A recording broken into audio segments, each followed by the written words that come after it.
And away we go. It is the Nightcap, brought to you by Galactic Fried Chicken, right here on BearcatJournal.com, www.galacticfriedchicken.com. Go get the app. They will bring it right to your front door, pretty much anywhere inside the 275 loop, or go down to Dayton, Kentucky. Tell them to pump it up. Get yourself some of that Galactic goodness and save 15%. All right, Aaron, let's do this. We will get to our normal Wednesday programming in a little bit. But right today, after these messages. Right. Today was the Big 12 tip-off. And our guy Keegan Nickerson was there. If you want to hear from Keegan and get his perspective, he joined us for the entire BCJ podcast earlier tonight. You can find that under the live tab on the YouTube page. Bored in Kansas City.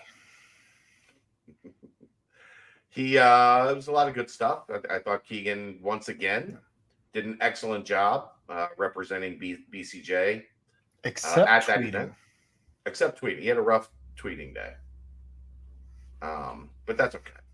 Everything else he did at a very high level. His tweet game was a little off. They can't all be Justin Williams. Yeah, I docked him $150. But that was for your birthday. Yeah. He Yeah. said you were like 64 or something. Did I? Oh, real quick. I know they're not a sponsor, but Rafferty's. We went to Rafferty's for my birthday dinner last night. I don't know if you've ever been to Rafferty's. It's a fast casual, like sit down restaurant. It's from Bowling Green, Kentucky. They have a spot in Florence. They used to have one in Cincinnati. Very good food. The owner or the GM is a guy that I've gotten to know. I used to work there back in the day. But so we eat dinner, right, Aaron? And they were like, the server comes over and he's like, hey, dessert? And we were all really full. Like, you get a lot of food at Rafferty's. Sure. It was kind of like, I think we're okay. Like, I think we're good. And he was like, well, dessert's coming. Then the clapping started. No, they don't sing. Okay. It's too bad. That's no. It's an actual restaurant. They don't do the birthday stuff. But so like 5 minutes later, they have 3 desserts on their menu. One is like a apple walnut thing with ice cream. One is like a brookie, like a cookie brownie mix with ice cream. Yeah. And then cheesecake. They brought out one of each for our table. There were 7 of us there. And then they brought out something that is not on the menu and that nobody in the restaurant had ever tried before. And that was cronuts. They take croissants and fry them. And then they look like they come out like kind of donuts. And then they top them in powdered sugar and chocolate sauce and strawberry sauce. And they brought out a bowl with like 30 of these fucking things. And they were delicious. Like, I was like, bro, you're costing yourself $1 million a year not having these on the menu. So that was my birthday. That was my birthday present from the GM, as he brought me out some dessert that wasn't on the menu, and it was delicious. It cheered me up. I had a bad day. It cheered me up. Cheers. Yeah. But anyhow, we don't have a lot of time because I just spoke for 3 minutes and shouldn't have. 4. Well, there was a minute for the ad read and then 3 minutes of this. And now we're going to get going. Big 12 Media Day, Big 12 tip-off, whatever the hell you want to call it. The waivers were denied. This is, if you're paying attention on the board and on these podcasts and shows, this is what we have told you was going to be the process. Par for the course. Yeah, this is what we expected. So I know people are a little on edge in the fan base right now. Sure. But this is, I don't know of any, or if there is, there's a very small number of these waivers in this cycle that have happened before the appeal process. And so it's just a matter of how long does it take the NCAA to deny the waiver and then start the appeal. So we talked about it a bunch. I'll give you the floor. Your take on the big news of the day. I guess I'm just not surprised. And part of that is due to the conversations you and I have on air, off air, all of the above. But it is what it is. At this point, you hurry up and wait. The NCAA doesn't put any type of. It's like they don't care about time. Well, Keegan for did, anybody. Keegan did get out of Wes in the breakout. There's 2 Wes interviews. There's like the podium interview, and then there's the breakout interview. Both of those are on the YouTube channel. The breakout interview, he said they believe they have until Friday to submit the appeal, and then within a week or 2, the NCAA should have a decision. Do I believe that? No, but at least the head coach is publicly on record saying he believes that is the timetable. Sure. It does nothing for me. I guess this reminds me very much of when we were going through legality with my father and his untimely death and all of that. And the judge just had something sitting on their desk for months and months and months and just had no timetable that they had to approve or disapprove of anything. So just not surprised. This got dark. Yeah, well, that's the only other thing that I have to compare in my personal life, legality wise. I know. I'm just messing with you. It did become pretty clear what the standard for the next steps would be. As Wes talked about the NCAA, and I've talked about this a lot as we've gone through this process the last couple months. The NCAA set out a number of guidelines. Here are the guidelines you have to meet to get a waiver. And Cincinnati feels like both players met the guidelines that were necessary to get a waiver, and that means that they should be cleared. I mean, I've been explaining that part for a while. So again, not surprised on this end, but it was interesting that they didn't go scorched earth, but they went very specific in terms of like, this is our case. This is what we're going to be focusing on through the next part of this process. This whole thing seems just so much bullshit to me, as you have how many weeks since they even had the waiver requests, and they did nothing with them except just deny, because they deny everybody. Well, if that's the case, deny them the day that we fucking filed them. Why are we waiting weeks just to get a denial? Because legally they can't do that. Just deny everybody. Who cares? Right. Or actually look at the fucking case. The whole thing's stupid. It's all stupid. What are we doing the initial waiver part for if nobody gets approved and everybody has to go to appeal? Just do the appeal process. Correct. It's all stupid. It's so lawyers get paid, and so you went to the wrong profession. No, it's just dumb. It's all dumb. I know, but billable hours must be awesome on stuff like this. For no reason. Absolutely no reason. Right. If we've known, like I had a little My head bit wants of to mini explode rant. thinking about it. If we've known for months how this was going to play out, what's the point? Give me What's 2 the weeks. point? Fine. Just keep it for 2 weeks and just move it along. The same as everybody. Like, why has it been? Did you actually look at anything, or did you just file everything denied like you do everything? Right. It's a joke. It's all a joke. Stupid. So Dumb. mad. Yeah. Not a whole lot else. Is there anything else you took from Media Day outside of that stuff? I didn't watch anything. I was running after a daughter, and then had to run kids to. Well, one went to baseball in one place with one parent, and we took the other kid to another place for baseball. So yeah, no. Okay. Good work. Baseball. And running after a daughter at baseball as a single parent while mom was working. So just I mean, you could have turned it on your phone, Yeah, put the yeah. wireless Let headphones me in, tell you. chase the daughter around. My daughter was eating rocks. I had to get them all out of her mouth. Just gravel. She's just eating gravel. Yeah, not rocks, gravel. The Who's raising that kid? Holy crap. She didn't swallow it. Oh, Wet all right. rock. There's a much more detailed, if you want the whole view of Media Day, tip-off day, whatever. Check out the BCJ pod. Like I said, we went over it with Keegan, me, Dave, and Keegan for like 35, 40 minutes. The other big news last night, late drop, I guess, right after, minutes after it must have been, you and Brent got done with the nightcap.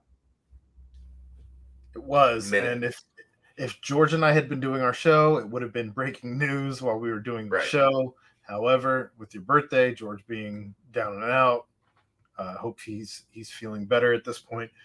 But they re-released the best jerseys ever. The only real difference. Re-released. They're different.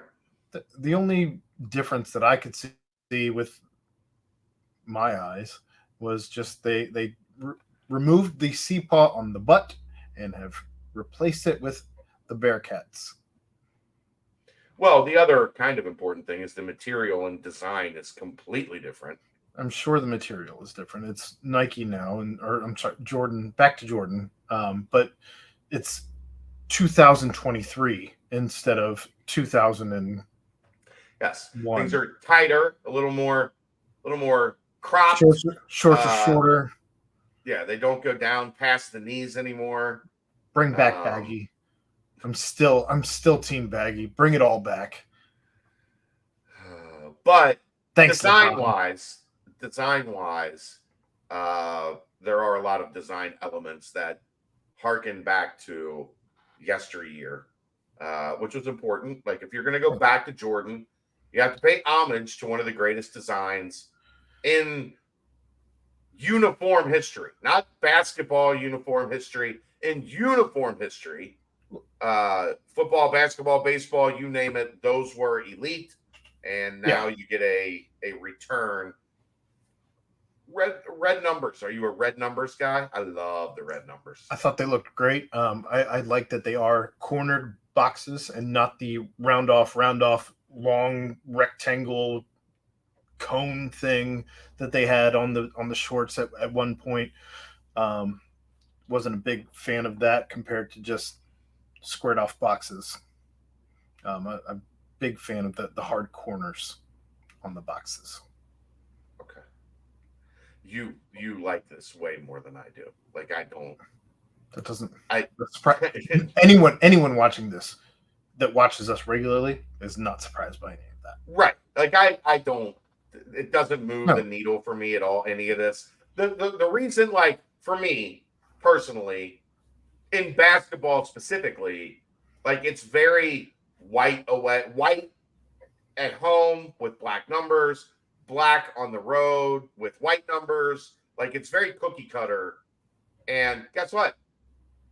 UC's primary colors are red and black. So the red should be prominent just as much as anything else.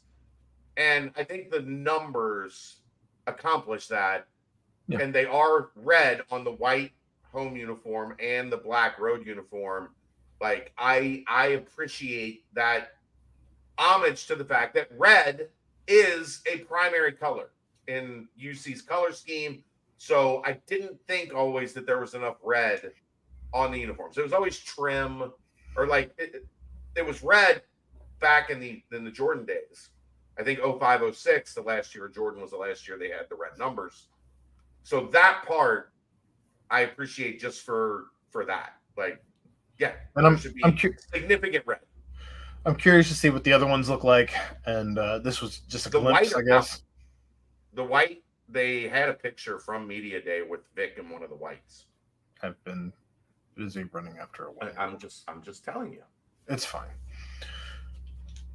We can move on. I did see the picture of Vic with the glow up picture. I just don't know that I paid attention. Well, no, there was a different There was a different shot. I'm scrolling through right now. No, it's not on there. There's a different shot I saw today that had him in the white and the black. So I don't know where it is right now, but anywho, let's get to real quick. Run down this bad boy. Yeah. No weekday games. Saturday noon, UCF Oklahoma, over under 66. Oklahoma favored by 19. I have a fear here, Aaron. Gus Malzahn, when he was in the SEC, almost always got one. Almost always got one. Like head scratching, what the hell was that type win when he was there. I fear something similar. If this was in the bounce house, I might be more inclined probably to agree with you. Not a very raucous atmosphere at the romper room right now, at the erector set. Well, I'm not gonna buy whatever it is that you're trying to sell right now. I'm just telling you. Give me Oklahoma, give me the spread, give me the over under, give me all of it. Oklahoma's going to destroy UCF, and they're going to wish they were on the moon. I think 19. I think I would take the points. I think I'd take UCF in the points. I do think Oklahoma still wins, but I think UCF makes it a game. And I'm just telling you, man, like he used to do this shit at Auburn all the time, where nothing about his resume that year made sense, including a couple head scratching losses, 1 or 2 head scratching losses, and a win. A lot of times over Alabama with Nick Saban, where you would be like, what? Put Gus. Oklahoma's going to put Gus Malzahn and the Citronauts into a rocket and shoot them off into oblivion. It's going to be gross. Oklahoma State at West Virginia. Oklahoma State has been a little hot. They've been on a nice roll here lately now that they've picked a quarterback. West Virginia, fascinating to see where their head is at after the Houston Hail Mary. The line at West Virginia, 3.5, over under 49.5 on this one. I don't think that they're going to hit the line or the 49.5. I think this game stays under, and I'm not sure that West Virginia actually covers the 3.5, but I think West Virginia is going to win this one. I don't think Oklahoma's righted the ship. They're just really good at home. Oklahoma State. You got to be careful there. You can't just say Oklahoma. You're right. Oklahoma's still in the conference. Until they're not. Right.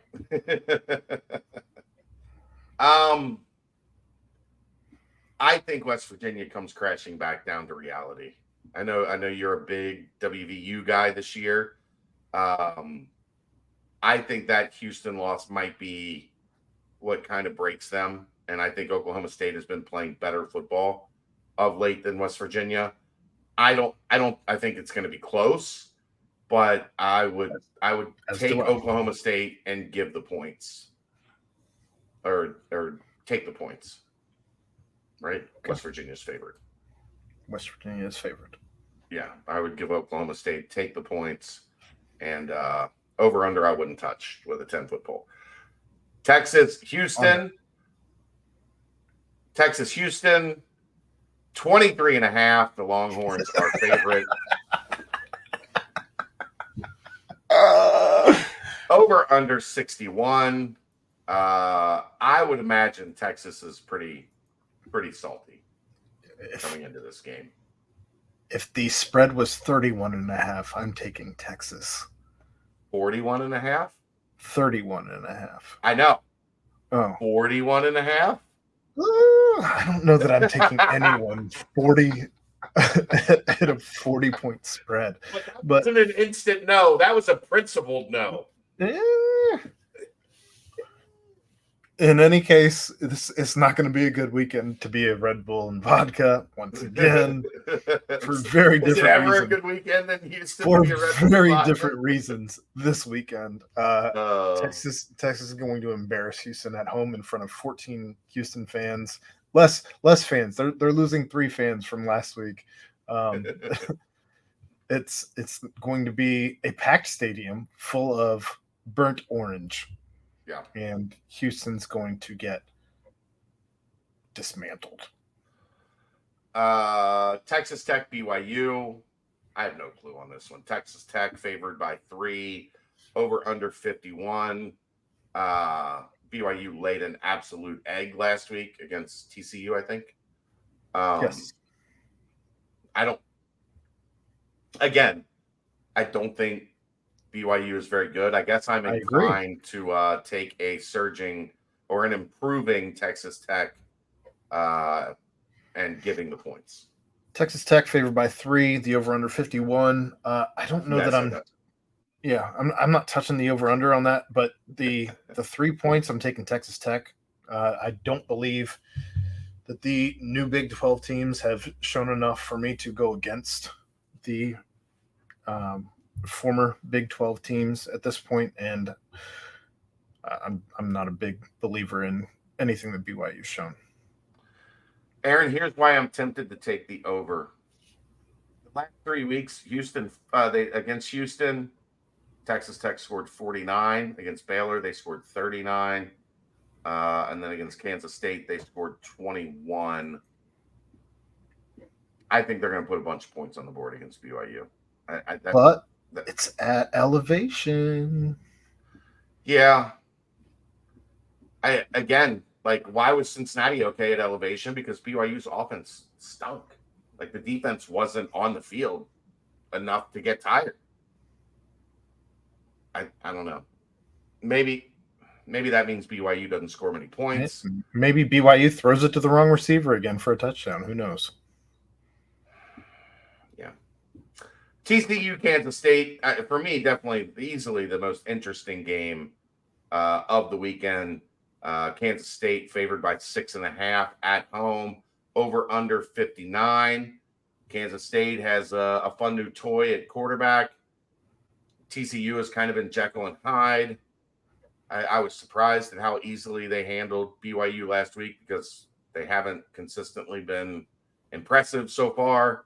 I'm going to go with the Aaron philosophy here and take Kansas State and give the points because Sonny Dykes is the coach at TCU. Well done. Well done. Welcome to the club. You're back. I finally learned. You're back. I'm with you. I don't know that 59 is a lot of points. Yeah. I think I'm not touching the over under on that. I would be inclined to bet the over because I think there's going to be a bunch of points scored in this game. But not by Sonny Dykes. Right. I'm not touching it. I think Kansas State probably wins this by 2 touchdowns. I think you're right there. All right, that's going to wrap it up. That was 2 nights in a row, a couple long ones, but there's been a lot to talk about. So that's a wrap. We will see you tomorrow night for a live nightcap, 9 o'clock. That is the nightcap brought to you by Galactic Fried Chicken right here on BearcatJournal.com. See ya.